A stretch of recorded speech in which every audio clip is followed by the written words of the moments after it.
8.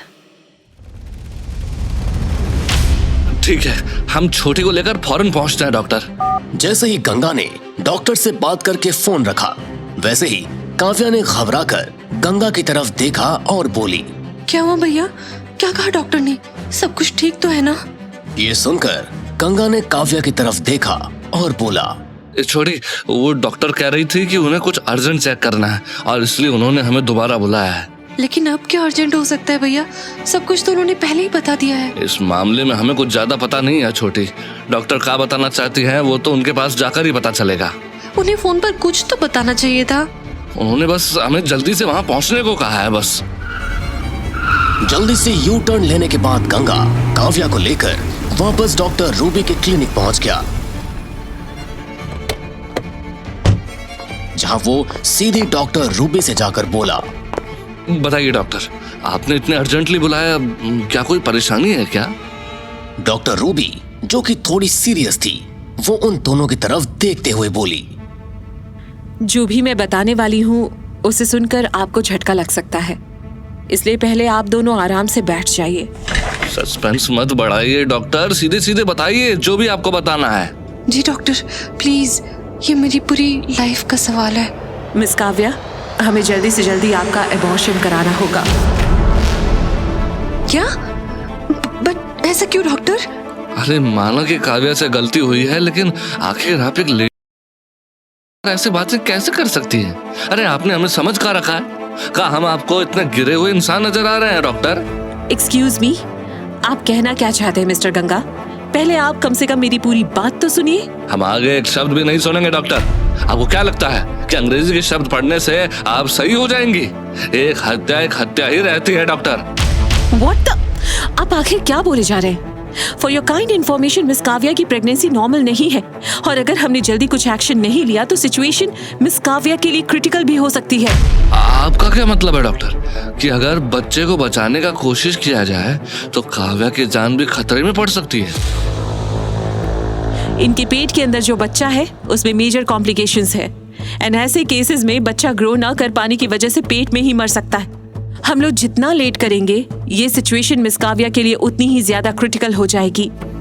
Basically इनका बच्चा तो एक तरह से पहले ही मर चुका है और वैसे भी मिस काव्या की बॉडी अभी बच्चे के लिए रेडी भी नहीं है। ये सुनकर गंगा शॉक्ड हो गया। मतलब अब उसकी छोटी बहन का बच्चा मर भी चुका था। ये सब गंगा हजम नहीं कर पा रहा था कि तभी गंगा की नजर काव्या पर पड़ी, जिसके गाल अब उसके आंसुओं से भीग चुके थे।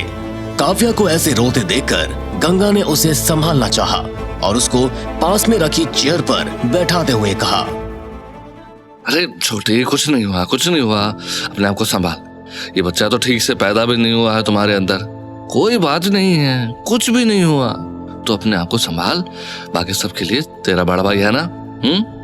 गंगा जो कि बस थोड़ी देर पहले एबॉर्शन के खिलाफ था, अब वो काव्या को समझा रहा था कि ये एबॉर्शन कोई बहुत बड़ी बात नहीं, क्योंकि वैसे भी डॉक्टर रूबी के हिसाब से बच्चे का मरना तय था। कि तभी काव्या बोली, भैया आखिर मेरे साथ ये क्या हो रहा है? पहले प्रेगनेंसी और अब ये सब। मैं एक दिन में इतना सब डाइजेस्ट नहीं कर सकती। देख छोटी, हम टेंशन उस चीज की लेते हैं जो हमारे हाथ में है, लेकिन अब हम इस बच्चे के बारे में कुछ नहीं कर सकते। डॉक्टर रूबी ने जो कहा वो तुमने सुना ना, कि इस मामले में हमारे पास और कोई रास्ता नहीं है। सुना भैया, लेकिन ये सब कैसे? मेरा मतलब है, क्या मुझ में कोई कमी है जो मेरा बच्चा? तुझ में कोई कमी क्यों होगी छोटी? ये सब तो बस रेयर कंडीशन है जो हो जाती है, किसी के भी साथ हो सकती है, इसमें तेरी कोई गलती नहीं है, समझी? भैया मुझे ये सब ठीक नहीं लग रहा है।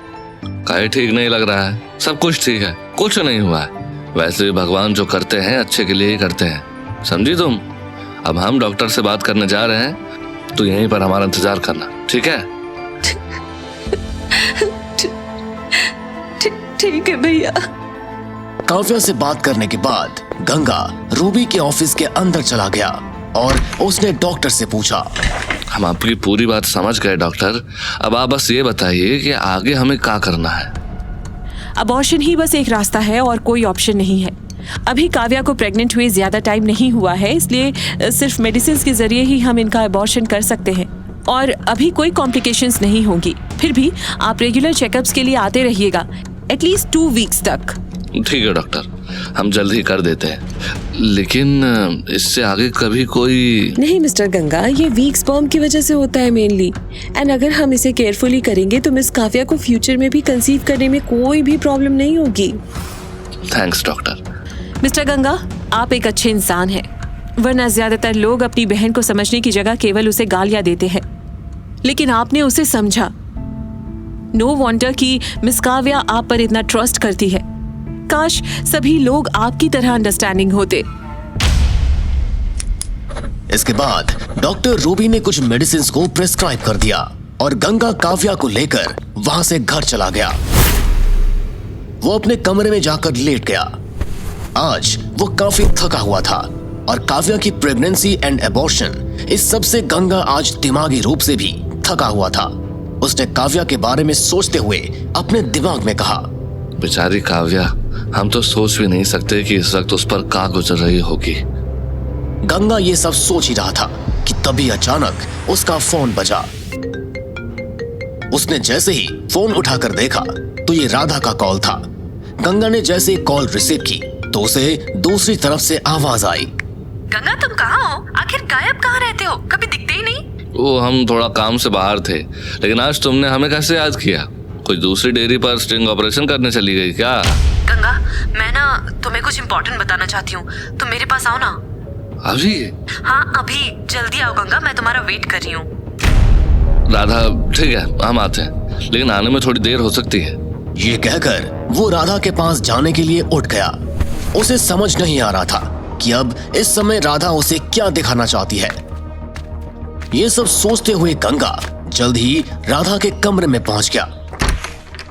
तभी राधा उससे बोली, हाय गंगा, कैसे हो तुम?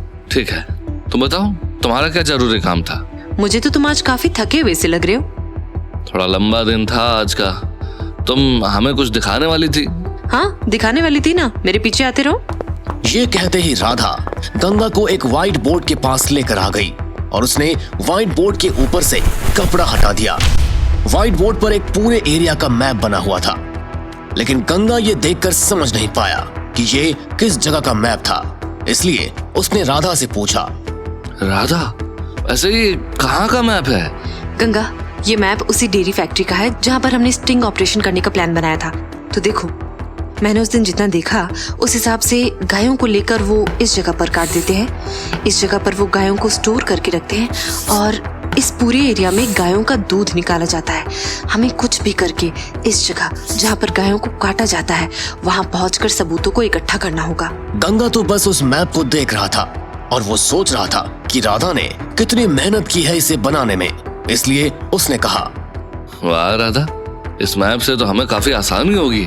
हम फैक्ट्री घूमने के बहाने इन जगहों पर जा सकते हैं। एग्जैक्टली गंगा, तो बताओ कब चलने वाले हैं हम? राधा की बात सुनकर गंगा कुछ सोचने लगा और तभी बोला, राधा, जिस फैक्ट्री पर हम स्टिंग ऑपरेशन करने की बात कर रहे हैं वो एक बड़ी फैक्ट्री है और ऐसे में जल्दबाजी करना ठीक नहीं होगा।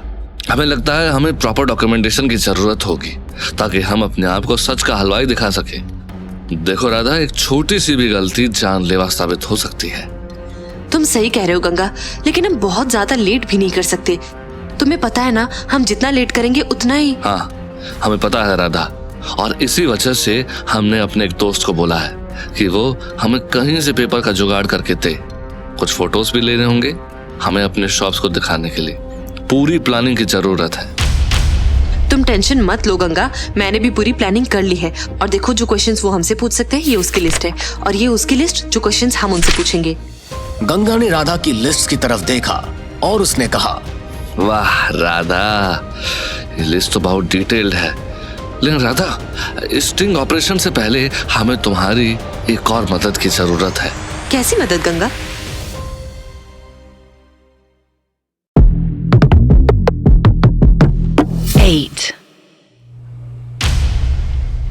कैसी मदद गंगा? बताओ, मैं तुम्हारी क्या मदद कर सकती हूँ? वैसे तो हमें ये जानकारी तुम्हें बतानी नहीं चाहिए, लेकिन हमें तुम पर भरोसा है इसलिए बताते हैं। हाँ बताओ। कौन सी बात? हमारे बॉस ने हमें बताया है कि यहाँ सर्वेंट क्वार्टर में एक गद्दार मौजूद है जिसे पकड़ने का काम हमें दिया गया है। तो अब इसमें तुम्हें मेरी क्या मदद चाहिए गंगा? मुझे बस तुम मुद्दे की बात बताओ।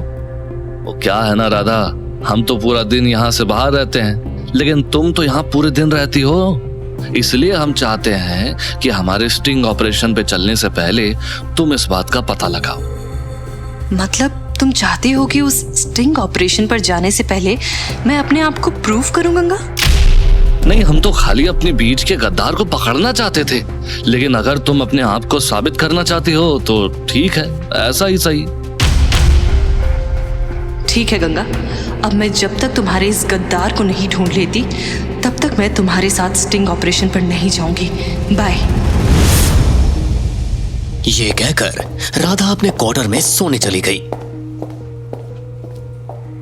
राधा का ये तेवर देखकर गंगा एकदम हैरान रह गया और अपने मन में सोचते हुए बोला, इस गद्दार को लेकर ही राधा तो हमसे भी ज्यादा सीरियस लग रही है।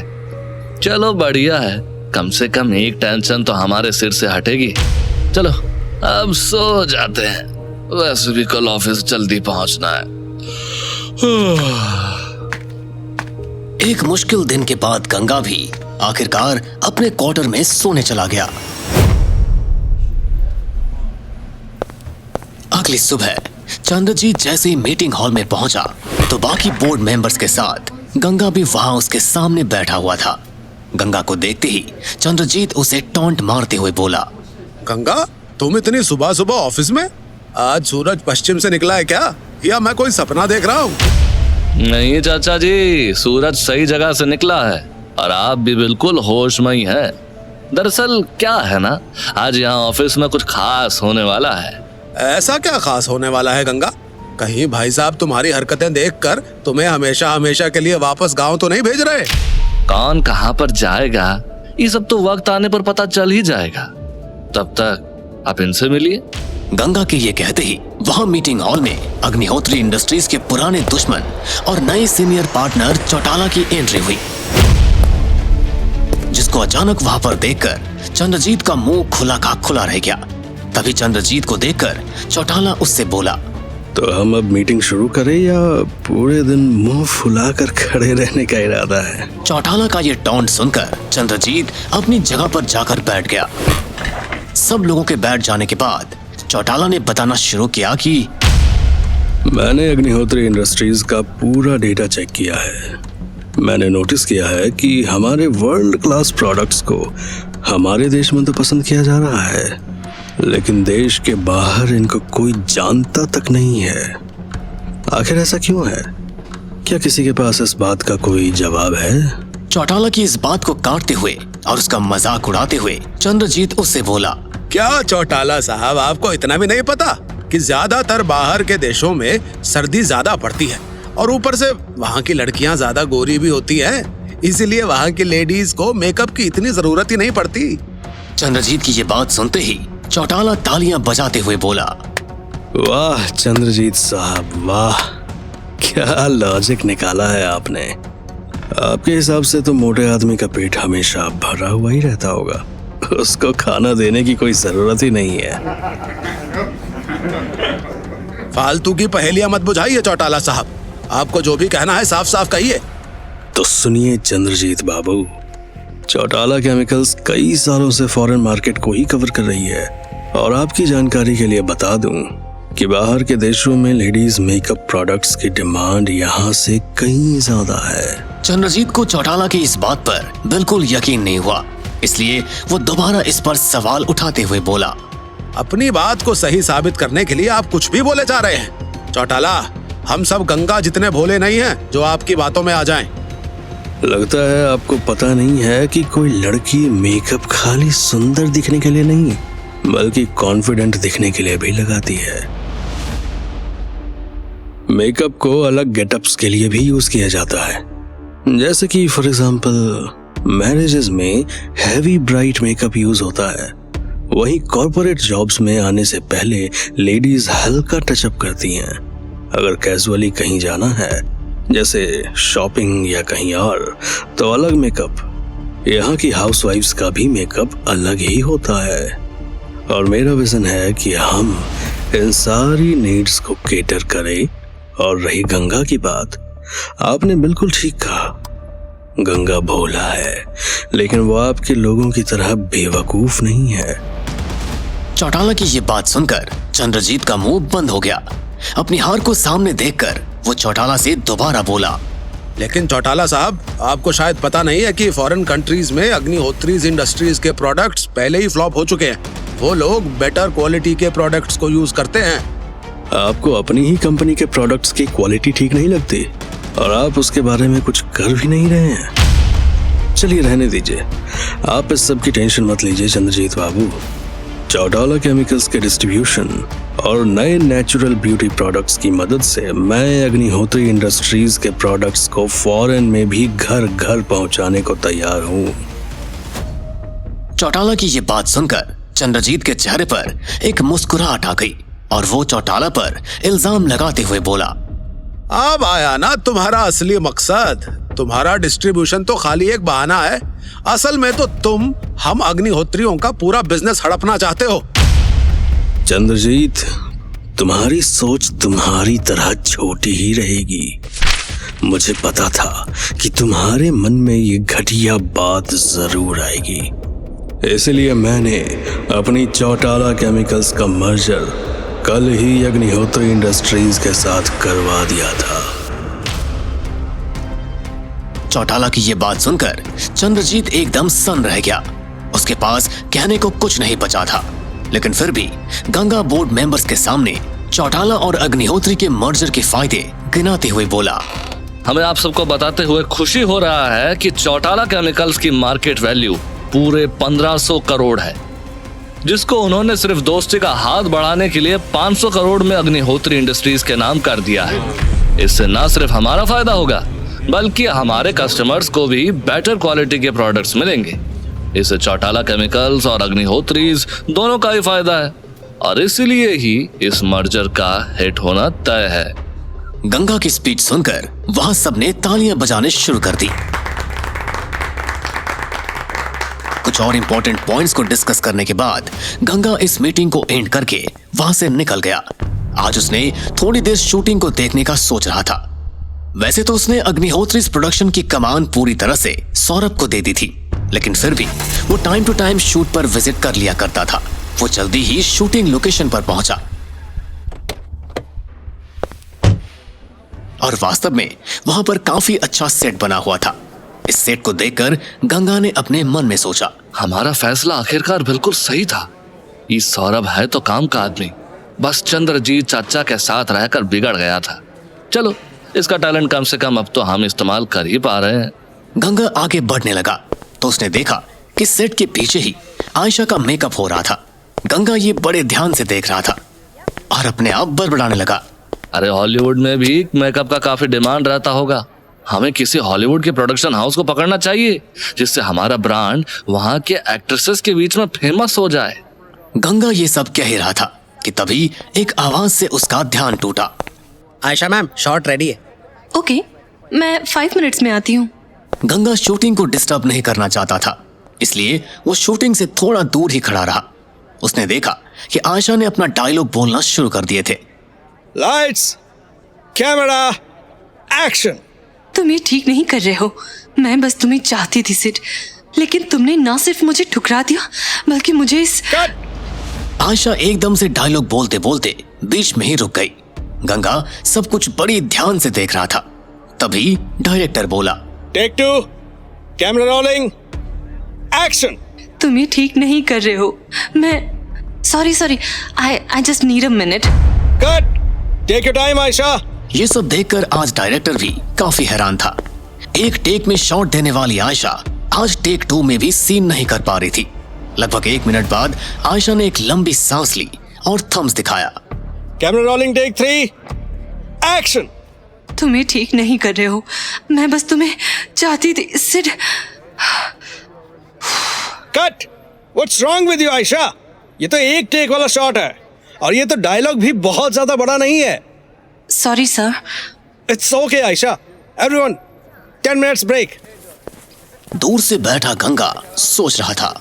आखिर अब आयशा जी को क्या हुआ अचानक से, हमें ही जाकर देखना होगा। ये सब सोचकर गंगा अपनी जगह से उठा और आयशा के पास पहुंच गया, जहां पर वो बैठ के बड़े ध्यान से पानी पी रही थी, जिससे उसका मेकअप खराब ना हो।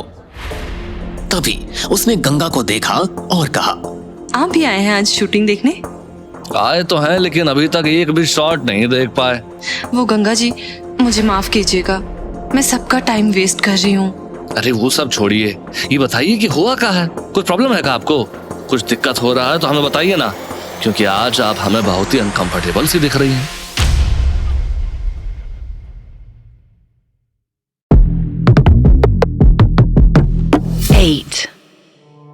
आयशा को शूटिंग में आ रही दिक्कतों को देखकर गंगा ने उससे पूछ लिया। अरे आयशा जी, कुछ दिक्कत हो रहा है तो हमें बेझिझक बताइए, वैसे भी आप हमें थोड़ी अनकंफर्टेबल दिखाई दे रही हैं। गंगा के पूछने पर आयशा थोड़ी इमोशनल होकर उससे बोली, दरअसल गंगा जी, मुझे नहीं लगता मैं ये काम कर पाऊंगी। मुझे लगता है मखीजा सर ने मुझसे सिर्फ मेरे रोल्स ही नहीं बल्कि मेरा कॉन्फिडेंस भी अंदर से छीन लिया है। मुझे तो लगता है कि मैं एक्टिंग करना पूरी तरह से भूल चुकी हूँ। आयशा को ऐसे होपलेस होते देख गंगा एक बार फिर उसे समझाते हुए बोला, अरे आयशा जी, हम तो आपसे वही बात कहेंगे, कहाँ मछली कभी तैरना भूल सकती है या शेर कभी शिकार करना भूल सकता है? बिल्कुल ऐसे ही हमें आपके ऊपर पूरा भरोसा है कि आप एक्टिंग करना कभी नहीं भूल सकती। अरे हमने तो आपको पहली बार देखते ही पहचान लिया था कि आप ही हमारी कंपनी का चेहरा होने वाली हैं। गंगा आयशा को ये सब समझा ही रहा था कि तभी पीछे से स्पॉट बॉय की आवाज आई। Shot is ready Ayesha ma'am, everyone is waiting for you. Spot boy की आवाज सुनकर गंगा आयशा से बोला, आयशा जी, हमें लगता है आपको अब जाना चाहिए। गंगा के इतना कहते ही आयशा शॉट देने चली गई। Take 4 camera rolling and action. तुम्हें ठीक नहीं कर रहे हो सिड। मैं बस cut. Spot boy, check the lights. Ayesha को इस बार अटकते देख गंगा समझ गया था कि आखिर दिक्कत कहाँ आ रही थी, इसलिए अगला टेक शुरू होने से पहले वो कैमरा और डायरेक्टर के बीच बिल्कुल आयशा के सामने जाकर खड़ा हो गया। Come on Ayesha, take number 5 action. तुम्हें ठीक नहीं कर रहे हो। मैं बस तुम्हें चाहती थी सिड, लेकिन तुमने ना सिर्फ मुझे ठुकरा दिया बल्कि मुझे इस जमाने में इस कदर बदनाम कर दिया कि मैं इस जमाने को मुंह दिखाने की काबिल भी नहीं हूं। अगर तुम मुझसे प्यार नहीं कर सकते हो तो कम से कम मेरी जान ही ले लो। And this is cut. This was a fantastic shot. Well done, Aisha. All crew members, dialogue testing completed. Please अब face test की preparation कीजिए।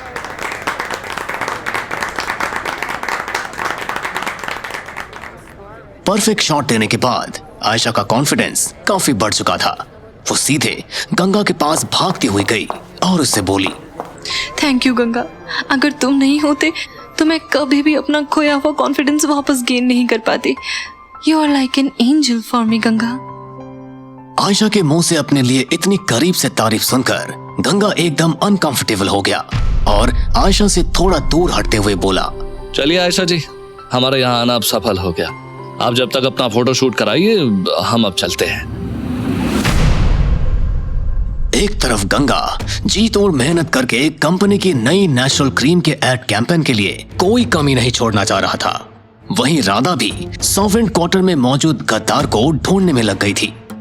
उसने पूरे सर्वेंट क्वार्टर में हर काम करने वाले इंसान पर अपनी नजर रखनी शुरू कर दी थी, लेकिन पूरे दिन नजर रखने के बावजूद उसे ऐसा कुछ नहीं दिखा जिससे सर्वेंट क्वार्टर में रखने वाले किसी भी एम्प्लॉय पर कोई भी शक किया जा सके।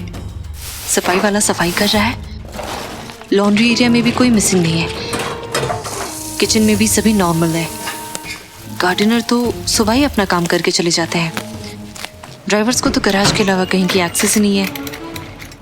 अब और कोई रास्ता नहीं है, मुझे बस रजिस्टर ही चेक करके देखना होगा। दरअसल अग्निहोत्री मैंशन में लगभग 50 लोग नौकरी करते थे, जिनमें से 40 सर्वेंट क्वार्टर में ही रहते थे और सर्वेंट क्वार्टर की रजिस्ट्रार होने के नाते राधा सर्वेंट क्वार्टर में मौजूद सभी लोगों को जानती थी। इसलिए थक हार कर राधा रजिस्टर के पन्ने पलटते हुए उसमें कोई सुराग ढूंढने लगी। क्या करूं? मुझे तो किसी भी गद्दार का कोई क्लू तक नहीं मिल रहा। कहीं गंगा मेरे उस स्टिंग ऑपरेशन का प्लान कैंसिल न कर दे। लेकिन तभी अचानक राधा ने रजिस्टर के पन्ने पलटते हुए एक बात नोटिस की। 1 मिनट, यहाँ रजिस्टर में हर किसी का रिकॉर्ड है, लेकिन इसमें गंगा का कोई रिकॉर्ड नहीं है। मुझे तो ये तक नहीं पता कि आखिर ये गंगा यहाँ अग्निहोत्री मैंशन में काम क्या करता है। ये कब आता है, कब जाता है, इसका भी कोई अता पता नहीं। जहां सर्वेंट क्वार्टर में बैठी राधा को गंगा पर शक हो चुका था, वहीं मीटिंग में बैठे बोर्ड मेंबर्स गंगा की लगातार तारीफ करते जा रहे थे। वाह गंगा वाह, आयशा के कल वाले फोटोज हमारी टेस्ट ऑडियंस को भी बहुत पसंद आए हैं। हाँ गंगा बेटा, अगर हम अपनी क्रीम को छोड़कर खाली आयशा की एक्सक्लूसिव फोटोज भी बेचेंगे ना, तब भी हमारी पूरी इन्वेस्टमेंट खाली 1 महीने में लौट कर आ जाएगी। सम्मानीय बोर्ड के मेंबर्स, अगर आपको तारीफ करनी ही है तो अग्निहोत्री प्रोडक्शंस के सीईओ सौरभ की कीजिए। अरे हम तो बस वहां पर शूटिंग को देखने गए थे, वहां पर सभी इंतजाम सौरभ के ही थे। गंगा की ये बात सुनकर सौरभ की आंखों में आंसू आ गए, क्योंकि चंद्रजीत के साथ सालों काम करने के बावजूद उसे किसी भी काम या सक्सेस का कोई क्रेडिट नहीं मिला था। इसलिए गंगा के मुंह से अपनी तारीफ सुनकर सौरभ ने उसे तुरंत गले लगा लिया और उससे बोला, अग्निहोत्री सर सही थे, तुम सच में अच्छे इंसान हो गंगा। चलो अब कम से कम अग्निहोत्री इंडस्ट्रीज का फ्यूचर सुरक्षित हाथों में है। तो रिस्पेक्टेड बोर्ड मेंबर्स, क्या अब आप हमें आयशा के साथ एड शूट करने की परमिशन देने को तैयार हैं? अरे ये भी कोई पूछने की बात है। हम सभी बोर्ड मेंबर्स की तरफ से फुल वोटिंग के साथ आपको परमिशन ग्रांटेड। इतना सब होने के बाद गंगा जैसे ही डिनर करके सर्वेंट क्वार्टर में पहुंचा तो उसे वहां पर राधा कहीं भी दिखाई नहीं दे रही थी। ये देखकर गंगा को काफी अजीब लगा और वो बोला, कमाल है, आज ये राधा कहाँ गायब हो गई। चलो अभी तो हम थक चुके हैं, मुझसे कल ही बात करते हैं। ये कहकर गंगा अपने छोटे से क्वार्टर में जाकर सो गया। गंगा के सोए हुए 10 मिनट हुए ही थे, तभी उसको अपने दरवाजे पर एक दस्तक सुनाई दी। जब गंगा ने अपने बिस्तर से उठकर देखा तो उसके सामने राधा खड़ी हुई थी। अरे राधा, तुम वो भी इस वक्त? हाँ गंगा, मैं। राधा, तुम इतनी रात का यहाँ पर, सब कुछ ठीक है ना? गंगा की बात सुनकर राधा उसके बिस्तर पर बैठती हुई बोली, तुम्हारा वो गद्दार वाला काम हो गया है गंगा। राधा की ये बात सुनकर गंगा के चेहरे पर अचानक एक मुस्कान आ गई और उसने खुश होते हुए राधा से कहा, हमें तुम पर पूरा भरोसा था राधा कि तुम हमें निराश नहीं करोगी। चलो अब हमें जल्द से बताओ, कौन है वो गद्दार? कोई नहीं गंगा, हमारे सर्वेंट क्वार्टर के किसी भी सर्वेंट या नौकर में से कोई भी गद्दार नहीं है। राधा की ये बात सुनकर गंगा एकदम हैरान हो गया और चौंकते हुए राधा से बोला, अरे ये नहीं हो सकता राधा, आखिर तुम ये सब इतने भरोसे के साथ कैसे कह सकती हो? तुम्हारी इन्फॉर्मेशन के लिए बता दो गंगा कि मैं यहाँ पर पूरे दिन रहती हूँ। कौन सा वर्कर कब क्या करता है इसकी पूरी इन्फॉर्मेशन रहती है मुझे, लेकिन फिर भी मुझे सर्वेंट क्वार्टर के एक वर्कर पर शक है। बताओ बताओ राधा, कौन है वो? हम उसकी जन्म कुंडली तुम्हें निकाल कर दे देंगे। गंगा के मुंह से ये बात सुनकर राधा बिना एक सेकंड की देरी के उससे बोली, वो वर्कर और कोई नहीं बल्कि तुम हो गंगा। अरे तुम कैसी बातें कर रही हो राधा? कहीं तुम अभी भी नींद में तो नहीं है ना? नहीं गंगा, मैं अभी मजाक के मूड में बिल्कुल भी नहीं हूँ। मैं तुम्हारे बारे में कुछ भी नहीं जानती हूँ गंगा। तुम कहाँ जाते हो, क्या काम करते हो, पूरे दिन कहाँ रहते हो? अरे शांत हो जाओ राधा, तुम जो राई का पहाड़ बना रही हो। नहीं गंगा, आज तो तुम्हें मुझे बताना ही पड़ेगा। आखिर तुम हो कौन? यहाँ अग्निहोत्री मैंशन में काम क्या करते हो, कौन से डिपार्टमेंट में काम करते हो, सब कुछ। और जब भी तुमसे मैं कुछ भी पूछती हूँ तो तुम हर बार बात को मजाक में टाल देते हो। पूरे दिन की थकान के बाद राधा के इन 3 सवालों को सुनकर गंगा को भी तेज गुस्सा आ गया, इसलिए वो भी तेज आवाज में राधा से बोला, तो तुम्हें हम पर भरोसा नहीं है ना राधा? तो हम कल ही इस मेंशन के मालिक मिस्टर अग्निहोत्री से यहाँ के नौकर होने का पक्का सबूत लेकर आएंगे। वो तो हमें मखमली गद्दों की आदत नहीं है, वरना इस छोटे से क्वार्टर में तो हम झांकेंगे भी नहीं। तो ठीक है गंगा, कल रात को प्रूफ लेकर ही आना, वरना अपना बुरिया बिस्तर यहाँ से उठाकर यहाँ से हमेशा हमेशा के लिए चले जाना। वो तो तुम मेरे दोस्त हो इसलिए छोड़ रही हो, वरना मैंने कब का तुम्हें पुलिस के हवाले कर दिया होता। ये कहकर राधा गुस्से में गंगा के क्वार्टर से चली गई। लेकिन उसके जाने के बाद गंगा अपने मन में सोचते हुए बोला, अगर कोई गद्दार इस सर्वेंट क्वार्टर में नहीं है तो आखिर ये गद्दार है कौन? कौन है जो अग्निहोत्री मेंशन में रहकर उसको बर्बाद करना चाहता है? हमें जल्द से जल्द इस बात का पता लगाना ही होगा। एक तरफ गंगा अपने क्वार्टर में बैठा उस गद्दार के बारे में सोच रहा था कि वहीं दूसरी तरफ अग्निहोत्री मैंशन में मौजूद एक नाइटी पहनी हुई औरत विस्की की सिप लेते हुए अपने आप से कह रही थी, इस चौटाला ने भी आज अग्निहोत्रियों से हाथ मिला लिया। लेकिन चाहे कुछ भी हो जाए, आज नहीं तो कल मैं अग्निहोत्री इंडस्ट्रीज को बर्बाद करके ही रहूंगी। टिक टिक टिक। मिस्टर अग्निहोत्री, मैं किसी भी कीमत पर आपको इतनी आसानी से जीतने नहीं दूंगी।